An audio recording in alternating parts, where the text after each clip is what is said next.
సమగ్రమైనటువంటి సమాచారం వారికి అందుబాటులో రాకపోతే తప్పనిసరిగా మీరు అడిగినటువంటి వాటికి నేను రాతపూర్వకంగా కూడా పంపించగలను. మీకు కూడా ఇచ్చాను, మీకు ఇచ్చి అలసిపోయాను సార్. మీకు ఉదయం సాయంత్రం దాకా అదే మీకు ఇచ్చింది. చెప్పాను కదా సార్, మీ సమస్య మొత్తం ఒక గ్యారంటీ సమస్య.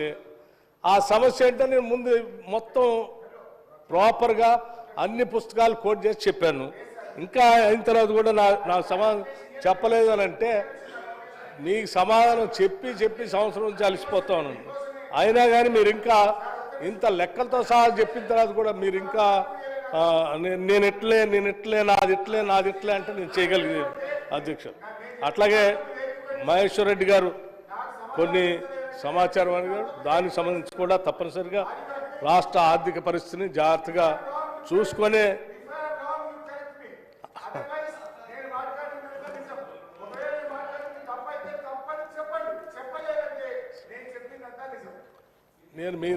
మీరు మాట్లాడింది గ్యారంటీస్ గురించి 100కి 100 పాళ్ళు తప్పని పదే 100 సార్లు చెప్పాను. ఓకే, మీరు లేవనెత్తిన 2 అంశాలు, ఒకటి గ్యారంటీస్ గురించి, 2 రాష్ట్ర సంవత్సర కాలం నుంచి మీరు ఏం చేశారనేటువంటి అంశం గురించి. ఆ రెండింటికి స్పష్టమైనటువంటి సమాచారం ఇచ్చా, మీకు సమాధానం కూడా ఇచ్చాను అధ్యక్ష.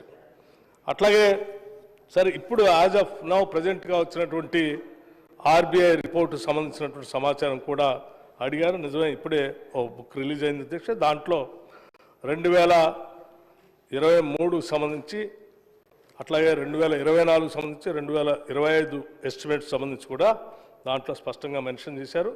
లయబిలిటీస్ వచ్చేసి 4,42,297 కోట్లుగా చూపించారు ఆర్బీఐది. అట్లాగే గ్యారంటీకి సంబంధించి కూడా 2025 ఎస్టిమేట్ సంబంధించి 2,20,606 కోట్లు కూడా చూపించారు. ఇవి వాస్తవానికి అధ్యక్ష. ఇవి మేము బడ్జెట్లో పెట్టినాయి. ఈ వాస్తవాన్ని దాయకుండా మేము చూపించిన వాస్తవాలు వచ్చినటువంటి సమాచారం సభముందుతాము. మిగతా మా సభ్యులు ఎన్ఎం గారు అడిగిని, లేకపోతే రాజగోపాల్ రెడ్డి గారు చెప్పిన, మిగతా సభ్యులు మాట్లాడిని, అంతా సమగ్రమైనటువంటి సమాచారం అంతా కూడా వారు ఇచ్చినటువంటి ఆలోచనలు కూడా ఈ రాష్ట్ర ప్రభుత్వం పరిగణలో తీసుకుంటుంది. మేము ఇచ్చినటువంటి సమాచారం పూర్తిగా సభకొక్కటే కాదు, సభ ద్వారా ఈ రాష్ట్ర ప్రజలకు కూడా సంపూర్ణంగా సమాచారాన్ని అందించాం అధ్యక్ష. థ్యాంక్ యూ, ధన్యవాదాలు.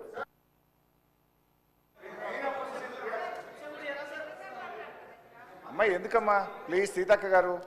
సార్, గౌరవనీయులు ఉప ముఖ్యమంత్రి బట్టి విక్రమార్క గారిని నేను ఒక సూటిగా 3 క్లారిఫికేషన్లు అడుగుతున్నా, నాకు దయచేసి సమాధానం చెప్పండి. 3 clarifications. Point number 1 sir, Congress ప్రభుత్వము డిసెంబర్ 7 నుంచి మార్చి 31వ తేదీ వరకు చేసిన అప్పు 15,118 కోట్లు కూడా మా ఖాతాలో వేశారు అని నేను చెప్పాను.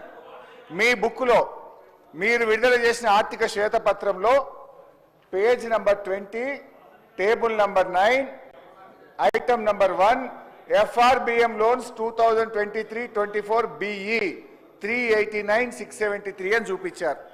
అదే కాకుండా నేను రిజర్వ్ బ్యాంక్ స్టేట్మెంట్ తెచ్చిన, కాంగ్రెస్ ప్రభుత్వం అధికారంలోకి వచ్చిన తర్వాత డిసెంబర్ 7 నుంచి మార్చి 31, 2024 వరకు 15,118 కోట్ల అప్పు తెచ్చి దీన్ని కూడా బీఆర్ఎస్ ఖాతాలో వేశారు.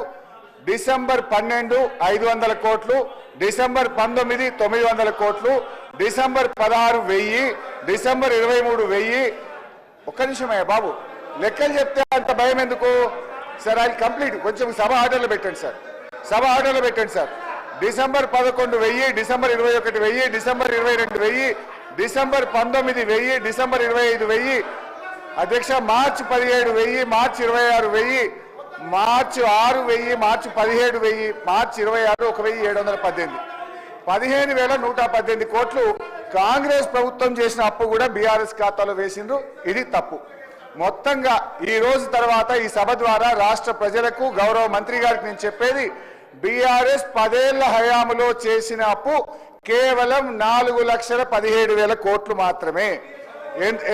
ఇందులో ఏదైనా తప్పుంటే ఈ సభలోనే మంత్రి గారిని క్లారిఫై చేయమనండి.